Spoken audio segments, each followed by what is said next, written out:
Suppose I had three vectors, not all of which are coplanar.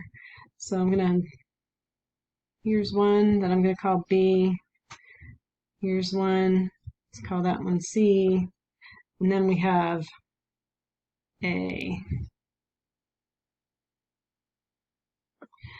We can make parallelograms out of any two of these. So there's parallelogram that's formed by B and C. If I want my three vectors to not be coplanar, we have to imagine A is kind of sticking up from this parallelogram formed by B and C. We can continue the parallelogram idea. It's all about the parallel lines. Continue it all the way around, and we get a parallelepiped, which is kind of fun to say. Should try it. There. Parallelepiped, six faces. Each face is a parallelogram. Well, when we have a solid like this, it might be nice to find the volume of it. Three-dimensional figure like this, the volume is the area of the base times the height. Well, the area of the base, if I think of the base as being that first parallelogram that we drew here, we know that we can find the area of a parallelogram that's formed by two vectors by taking the magnitude of their cross product. So this is the magnitude of B cross C is the area of the base, that bottom parallelogram. Now I need to find the height. Well, the height, A is not necessarily perpendicular to B cross, or to the parallelogram here, but if I put a perpendicular to that parallelogram, then I get a little right triangle down here. But we also know that if I cross B and C, I'm going to get a vector that's perpendicular to both B and C, also perpendicular to the parallelogram that they form. So this height, I can think of as some kind of multiple of that cross product. There's my height.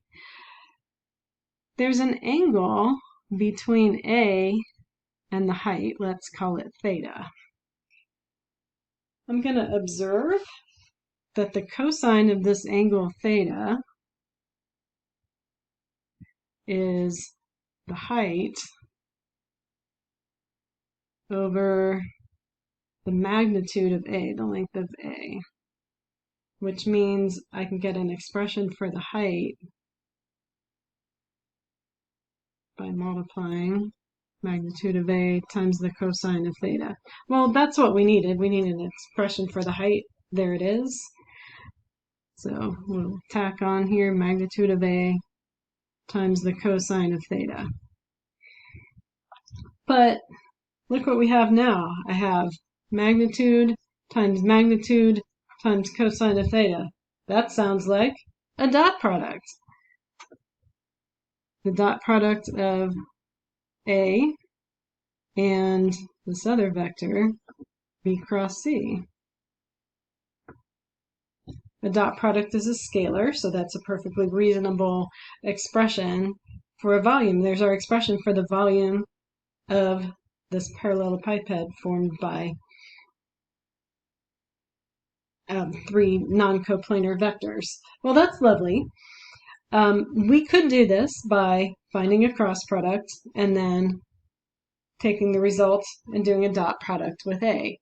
Good news is we don't have to. Using properties of dot products and cross products, we can come up with this A dot B cross C.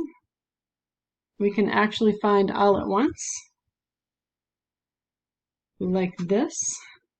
B cross C, I know I'd do B1, B2, B3, C1, C2, C3, and I put my standard unit vectors up here on the top row. If I replace those with A1, A2, and A3, find the determinant of that matrix, I can find this quantity all at once. There's a name for this. It's the scalar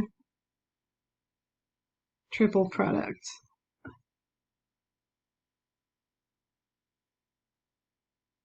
I about equally call it the scalar triple product and the triple scalar product, but either way, it's this. Suppose I know 3 vectors that form a parallelepiped, and I want to find its volume.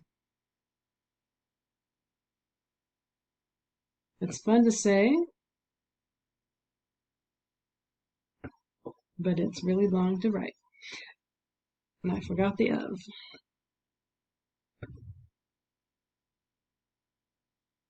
So we want to find the volume of the parallelepiped formed by these 3 vectors. 1, negative 1, 0. 2, 3, negative 1. Negative 1, 0, 2. If you want to pause and give it a try yourself, that would be a really good idea. I'm going to go ahead and do it. We can do this all in one fell swoop, or as my friend likes to say, one swell swoop. Let's fill them in here. And it's just a determinant of a 3 by 3 matrix. So I got 1 times, multiply 3 times 2, negative 1 times 0. I like those zeros. And then minus the middle one, so minus minus 2 times 2, minus 1, and 0. Oh, yeah, really like those zeros. So we got 6 plus 3. The volume is 9.